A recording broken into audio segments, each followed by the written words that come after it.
Antagonist जो negative role में होने के बावजूद भी पूरे फैंडम में अलग ही लेवल का क्रेज लेके आते हैं। और कुछ एंटेगनिस्ट बोर्न इविल होते हैं, कुछ होते हैं ब्रोकन हीरोज इस कर्स्ड वर्ल्ड के शिकार, और कुछ बस एंटेगनिस्ट होते हैं जिनको बैक स्टोरी से घंटा फर्क नहीं पड़ता। तो आज हम हमारे एनिमे वर्स के बेस्ट एंटेगनिस्ट कौन से हैं उन्हें रैंक करने वाले हैं। और एक्चुअली हम उन्हें रैंक नहीं करने वाले, बल्कि मैं 5 गोटेड एनिमे में से उनके 5 गोटेड एंटेगनिस्ट कौन से हैं वो बताऊंगा, क्योंकि लिटरली ये लिस्ट इतनी खतरनाक है ना कि मैं खुद भी उन्हें रैंक नहीं कर पाऊंगा। मतलब ये सारी एंटेगनिस्ट यार गोट टियर के हैं। तो आज हम जिन 5 एनिमे के बेस्ट एंटेगनिस्ट के बारे में इस वीडियो में बात करेंगे वो है हमारे big 3 Naruto, Bleach, One Piece, then of course Dragon Ball, और last but not least Demon Slayer. तो हम रैंडमली स्टार्ट करते हैं नारुतो से, और नो डाउट नारुतो का गोटेड एंटेगनिस्ट है उचिहा मादरा। और मादरा के पावर लेवल्स और आईक्यू दोनों ही नेक्स्ट लेवल पे थे। मतलब बंदा खुद के मरने से पहले खुद के फिर से जिंदा होने का भी प्लान बना के गया है। और 5 कागेस जिनको सारे नेशंस में सबसे स्ट्रॉन्ग माना जाता है, इसने उन 5 को एक साथ पेल दिया। कुरामा जिसका रुतबा तुम्हें ओजी नारुतो के अंदर पता है, उसकी मादरा से पटती थी। और मादरा अकेला उचिहा है जिसकी शारिंगान फुल्ली इवॉल्व हुई है। Sharingan, मांगेक्यू Sharingan, eternal मांगेक्यू Sharingan, रीने Sharingan और रिनेगान इसने सभी मास्टर करी थी। 5 नेशंस जिनके 80,000 प्लस शिनोबीस, 9 टेल बीस्ट, 5 कागेस और स्टोरी का प्रोटैगनिस्ट ड्यूटैगनिस्ट, कोई इसका कुछ नहीं बिगाड़ पाया। और मादरा की स्पीच वो तुम जितनी बार सुनो तुम्हें गूस बम्स आने ही आने हैं। और वो सही में सच भी थी, क्योंकि nothing goes ever planned in this cursed world. मतलब मादरा आया और फैंस के दिलों पे छाया, इसका ऐसा इंपैक्ट था। तो यप इसलिए हम चलते हैं हमारे नेक्स्ट एनीमे ब्लीच पे। और ब्लीच का बेस्ट एंटेगनिस्ट यार तुम्हें पता ही है, क्योंकि वो अकेले ब्लीच का ही नहीं बल्कि पूरे एनीमे हिस्ट्री का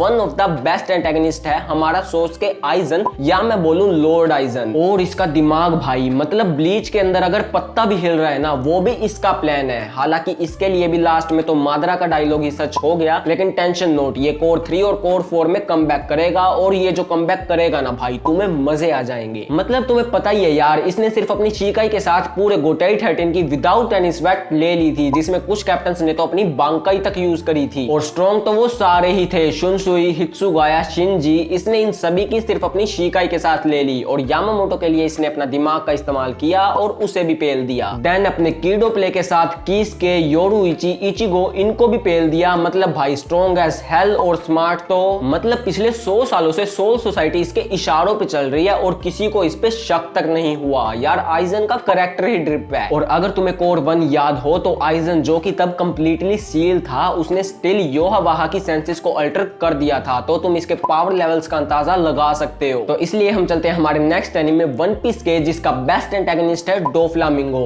ऑल्दो मुझे पर्सनली आका इनु ज्यादा खतरनाक एंटेगनिस्ट लगता है। और हाँ, अब कमेंट्स में ये मत बोलना कि ये एंटेगनिस्ट नहीं है, मतलब कम ऑन यार, ये इविल है। और मोस्ट इंपोर्टेंटली ये हमारे प्रोटैगनिस्ट के अपोज में भी है। लेकिन हाँ, मैंने स्टिल डोफ्लामिंगो को बेस्ट एंटेगनिस्ट इसलिए बोला क्योंकि यार अभी तक आका इनु ने स्टार्ट भी नहीं किया है। मतलब इसने मरीन फोर्ड में जो किया ठीक है, लेकिन यार फॉर श्योर इसका लूफी के साथ सेकंड एनकाउंटर होगा, जो कि डोफ्लामिंगो के केस में नहीं है। और डोफ्लामिंगो को वन पीस फैन बेस में भी काफी ज्यादा पसंद किया जाता है। और ये बोर्न इविल था। हालांकि इसने भी बचपन में एक इंसिडेंट तो काफी बुरा फेस किया था, लेकिन यार इसका नेचर उससे पहले ही इविल था। और अगर स्ट्रेंथ की बात करें तो ये काफी ज्यादा स्ट्रॉन्ग भी था। और जहां तक मुझे याद है, हमने फर्स्ट टाइम डेविल फ्रूट की अवेकनिंग इसी की देखी थी। और अगर इसका स्टोरी के अंदर ओवरऑल इंपैक्ट देखें तो वो भी काफी ज्यादा था। लाइक इसका कनेक्शन पंक हैजार्ड से स्टार्ट होता है और वानो तक था। और वानो में जो स्माइल फ्रूट्स थे, जिसने काइडो की आर्मी की तो स्ट्रेंथ बढ़ाई, और डिफेक्टेड वालों ने वानो के लोगों को हंसने की बीमारी लगा दी, वो भी काइडो को डोफ्लामिंगो ही सप्लाई करता था। तो यप डोफी भी काफी खतरनाक था। तो अब हम चलते हैं हमारे एक और गोट ड्रैगन बॉल पे। और इसका बेस्ट एंटेगनिस्ट कौन है भाई, मुझे नहीं पता, क्योंकि यार मैं काफी ज्यादा कंफ्यूज हूँ। वेल एक तरफ तो हमारे पास है ओजी फ्रीजा, जो सैवेजनेस की दुकान है, और दूसरी तरफ हमारे पास है ब्लैक गोकू, जिसका इंपैक्ट पूरे ही फैंडम पे काफी ज्यादा था। और वेल एंड में भी गोकू वेजिटा दोनों में से कोई भी इसको नहीं हरा पाया। तो यप इसलिए तुम मुझे कमेंट में बताओ कि तुम्हारे अकॉर्डिंग इन दोनों में से ज्यादा खतरनाक एंटेगनिस्ट कौन है, फ्रीजा या ब्लैक गोकू, मतलब जामासु। वेल अगर सुपर में देखें तो फ्रीजा को तो गोकू और वेजिटा दोनों ने सोलो में ही पेल दिया, और ब्लैक गोकू को वो दोनों फ्यूजन फॉर्म में भी नहीं पेल पाए। लेकिन हाँ, फ्रीजा हमारा ओजी है। और भाई जो इसके डायलॉग्स होते हैं ना, एक नंबर। ये एक टाइम के लिए तो वेजिटा को भी डिमोटिवेट कर सकता है। और हाँ, ये गोकू और वेजिटा से पिल गया, इसका मतलब ये बिल्कुल नहीं कि ये वीक है। ये अभी भी काफी सारे एनिमे वर्स को सोलो कर सकता है। बस यार गोकू और वेजिटा इससे ज्यादा स्ट्रॉन्ग थे। और वैसे मरने से पहले इसने इस वाले वर्स में भी अर्थ को डिस्ट्रॉय कर दिया था, वो तो फिर वीज ने छड़ी घुमाई। और गोकू ब्लैक, इसने तो मतलब भाई अपने यूनिवर्स के गोड्स, मोर्टल्स, फाइटर किसी को नहीं बख्शा। और फिर गोकू और वेजिटा को भी पेल दिया। वो तो गोकू के पास वो ज़ेनो को बुलाने के लिए बटन था, तभी ये बच गए। और ज़ेनो तो ज़ेनो है। और वैसे एक और काफी फनी बात है कि ज़ेनो के पास खुद के गार्ड्स हैं, जैसे मादरा और हाशिरामा के पास खुद की आर्मी थी, टोटली यूजलेस। तो नाउ हमारा last but not least anime demon slayer. और नो डाउट भाई इसके अंदर बेस्ट एंटागनिस्ट है मूजान, लेकिन यार अभी नहीं, क्योंकि यार फिर तो हम वन पीस के अंदर भी ब्लैक बियर्ड को ले सकते थे। लेकिन द थिंग इज यार अभी हम एनिमे की बात कर रहे हैं, नो स्पॉयलर्स, इसलिए डीमन स्लेयर के अंदर बेस्ट एंटागनिस्ट है आकाजा। बाकी अपर मून्स और डीमंस अपनी टेक्निक्स यूज कर रहे हैं, वेपन्स यूज कर रहे हैं, meanwhile Akaza with his bare hand. मतलब ये तो टोटली अपने मार्शल आर्ट्स के ऊपर रिलाई करता है। और स्टिल ये अपर मून 3 है, तो तुम समझ जाओ कि इसका मार्शल आर्ट्स और रीजनरेशन किस लेवल पे है। इसने रेंगोकू को मारा है और स्टिल इसके हिटर्स काफी कम है। और अभी तो हम इसको एक बार और एक्शन में देखेंगे जो काफी मजेदार होगा। तो अब तुम्हारा फेवरेट एंटागनिस्ट कौन है, कमेंट बॉक्स में बताओ। और अगर अभी तक लाइक नहीं किया तो लाइक कर दो and make sure to subscribe, और घंटे को भी बजा दो ताकि मेरी सारी वीडियो के नोटिफिकेशन तुम्हारे पास आ जाए। तो यार ये वाली वीडियो तो यहीं तक थी। आई होप तुम्हें ये वाली वीडियो पसंद आई होगी। Okay, thanks for watching, sayonara.